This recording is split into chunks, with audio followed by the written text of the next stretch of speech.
பாட்டு தாண்டி போச்சு அப்படிங்கப்பா. அப்படியே நீ போய் நெக்ஸ்ட் பாரு. மொத்த தண்ணி அட அட சரியான மழை. இன்னொரு வாரத்துக்கு வெயிலே தெரியாது அப்படின்னு தான் நினைக்கிறேன். ஆனா காத்து அடிக்கூடாது மாமா. காத்து அடிக்காம பெஞ்சுன்னா செம்ம இன்னும் அதிகமா பெய்யும் மழை. சித்திர மாசம்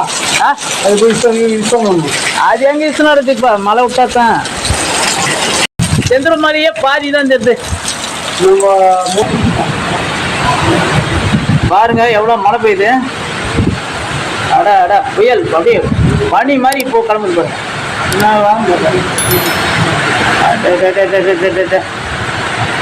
சரியான மழை. நினைச்சு கூட பார்க்கல இந்த அளவுக்கு மழை பெய்யுது. அடே அப்பா சரியான சாரு.